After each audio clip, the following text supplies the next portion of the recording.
War is measured by trenches, artillery, and casualties.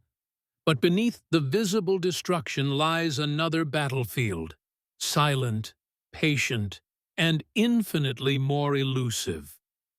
In the First World War, this battlefield became more important than ever, the battlefield of intelligence.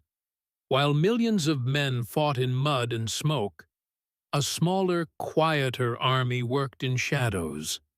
Their weapons were papers, codes, whispers, disguises, invisible ink, forged documents, intercepted messages, and information extracted, piece by piece. Their victories rarely appeared in newspapers. Their failures were buried in secrecy. Their actions shaped strategies, altered battles, and sometimes saved nations without firing a shot. This is the story of the secret war beneath the Great War, a world of spies, analysts, code breakers, couriers, wireless operators, and watchers who lived between fact and suspicion, loyalty and betrayal. It was a war waged not for land, but for knowledge. At the start of 1914, espionage was not new, but it was unsophisticated. Armies still believed victory depended on larger battalions, better artillery, faster mobilization, stronger alliances. Few understood how much the coming war would depend on information. When the conflict erupted, every nation scrambled to build intelligence networks almost overnight. Germany expanded its spy rings. France mobilized its agents along borders and inside occupied territories. Britain activated its small but eager intelligence departments, which would soon grow into legendary institutions. The war that began with cavalry charges would soon rely on hidden signals, secret couriers, and coded messages crossing borders under false names. The age of industrial killing required an age of industrial intelligence. Before armies fully mobilized, spies were often civilians. Railway workers, clerks, students, traveling salesmen, maids, postmen, engineers, anyone with access to useful information became a potential agent. Some offered information for money, others out of patriotism, and many out of desperation. Their usefulness varied, but each filled gaps in early intelligence networks. 2. Borders of suspicion. The opening months of the war saw paranoia sweep Europe. Civilians carrying maps were interrogated. Foreigners were detained without evidence. Rumors claimed that enemy agents used carrier pigeons, church towers, or laundry hung in coded patterns to signal positions to artillery. Some rumors were false. Some were frighteningly true. 3. The spy in uniform armies sent officers behind lines disguised as tourists, journalists, or laborers. They sketched maps, counted trains, measured supplies, or observed troop movements. It was dangerous, often fatal work. If caught, these men vanished into prisons, interrogation chambers, or execution grounds. The war had barely begun, yet the intelligence struggle was already reshaping its early paths. More than spies in the field, cryptanalysts became the decisive force of the intelligence war. Every nation deployed coded messages through telegraphs, wireless radios, or couriers. Every nation believed their ciphers unbreakable. They were wrong. 1. The German overconfidence. Germany relied heavily on wireless communication. Messages traveled across the world, through embassies and relay stations. Their codes were complex numeric systems believed to be secure. But early in the war, German naval codebooks were captured by chance and recovered from wreckage. These books became the Rosetta Stones of the intelligence war. 2. The rise of British Room. Forty Britain created one of the most effective code-breaking units in history, Room 40. Its staff included linguists, mathematicians, crossword experts, classicists, professors, telegraph workers. They worked in secrecy, decoding thousands of messages, submarine routes, naval operations, troop movements, diplomatic signals. Room 40's ability to read German communications changed the course of multiple battles. 3. France's cryptologic triumphs. France's intelligence units, particularly those operating near the front, intercepted enemy communications using listening stations and underground cables. They provided invaluable warnings about offensives and troop reinforcements. 4. The global net. Russia, Italy, Austria-Hungary, and the Ottoman Empire all developed code-breaking centers. The intelligence struggle became a war of minds fought with pencils and logic rather than rifles. In dim offices lit by desk lamps, hours of silent analysis saved thousands of lives. The Great War became a breeding ground for double agents, individuals who served one side while secretly feeding information to another. 1. Spies motivated by money. Many agents betrayed their employers because rival nations offered substantial rewards. Espionage became a dangerous marketplace of secrets, where loyalty was negotiable and profit tempting. 2. Operatives driven by ideology. Some agents switched sides because they believed one nation represented a better future, or because they despised their own government. Their betrayal was driven by belief, not gold. 3. Personal motives and desperation. Others became double agents out of fear, coercion, revenge, or the simple need to survive in an occupied land. The war blurred the lines between patriotism and self-preservation. 4. The consequences. Double agents lived between lies. A single mistake meant death. Many were caught, tortured, executed, or simply disappeared. Their influence was enormous. A single piece of false information could redirect armies or sabotage major offensives.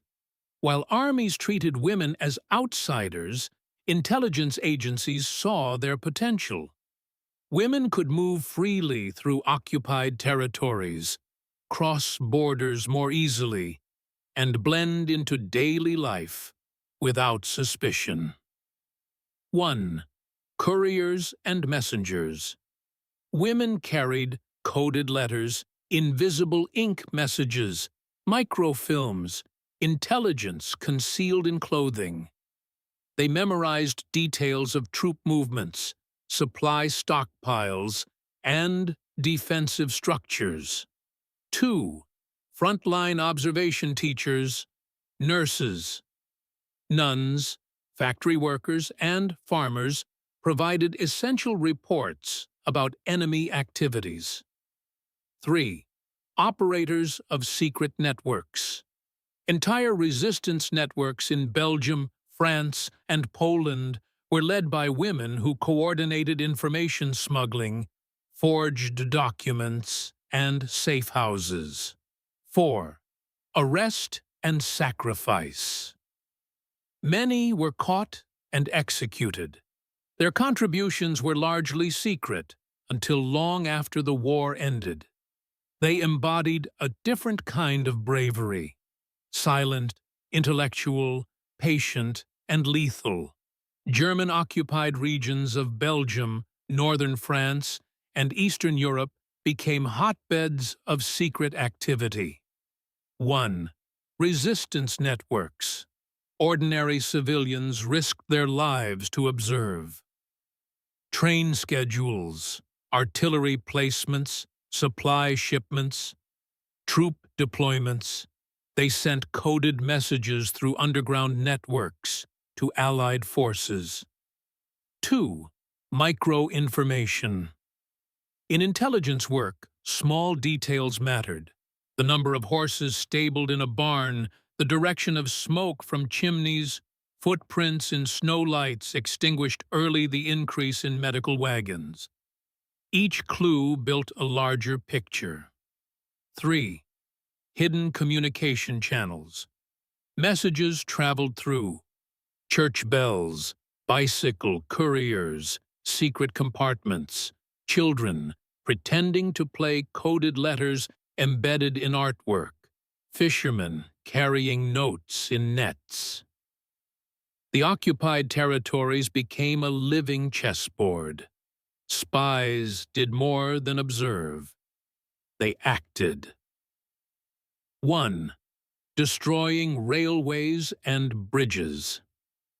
Saboteurs blew up key infrastructure to disrupt supply lines. Railways were the lifelines of armies. A single destroyed track could delay an offensive for days. 2. Cutting underground cables. In the early days of the war, Britain severed Germany's transatlantic cables, forcing German messages onto channels Britain could intercept. 3. Disrupting factories' explosions, fires, and mechanical failures appeared at suspicious times. The goal was not mass destruction, but subtle disruption. 4. Manipulating morale. Agents spread false rumors, forged documents, and manipulated newspapers to weaken civilian confidence. Intelligence blurred into psychological warfare. Wireless technology was still young, yet it became vital. 1. The problem of interception. Wireless messages traveled through open air. Anyone with the right receiver could capture them. This vulnerability forced armies to rely heavily on codes. It also allowed enemies to listen, analyze, and anticipate movements. 2. Tracking signal strength. Directional antennas allowed operators to pinpoint the location of enemy transmitters. This technique helped locate U-boats, artillery spotting posts, headquarters spy networks. Wireless warfare created a new concept: the electronic battlefield. One of the most influential intelligence victories came in 1917. Room 40 intercepted and decoded a German message proposing an alliance with Mexico against the United States. The message revealed German plans for unrestricted submarine warfare, a promise to help Mexico regain lost territory, diplomatic intentions that threatened U.S. security. When the message reached American leaders, it helped shift public opinion toward entering the war. A single decoded telegram changed global history. The intelligence war had proved decisively powerful. Each nation built systems to uncover spies. 1. Surveillance and interrogation. Intelligence agencies detained suspicious travelers, monitored mail, tapped telephones, and conducted constant interrogations. 2. Censorship offices. Governments controlled newspapers, letters, and telegraphs to prevent leaks, rumors, coded messages, enemy propaganda. Censorship became a shield and a weapon. 3. Decoys and trap operations. Double agents were used to feed false information to enemy networks. Entire spy rings were dismantled through careful surveillance and staged arrests. Counterintelligence became a battle of patience and calculation. Espionage blurred ethical lines. 1.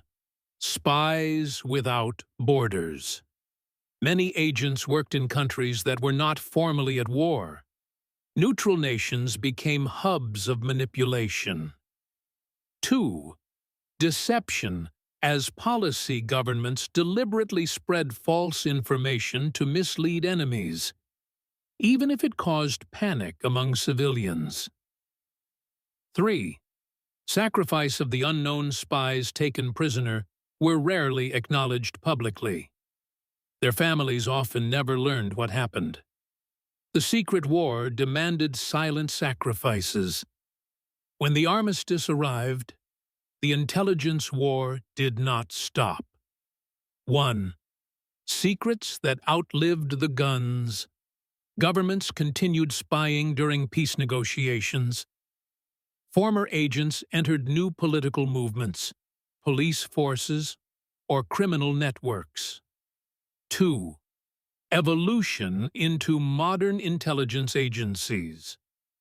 The intelligence structures built during the war became MI5 and MI6 in Britain, modern cryptologic services in France and Germany, expanded security services across Europe, precursors to Cold War intelligence institutions. The world of secrets became permanent. 3. The legacy of codebreaking. Cryptanalysis laid foundations for modern cybersecurity, electronic warfare intelligence agencies, computational analysis.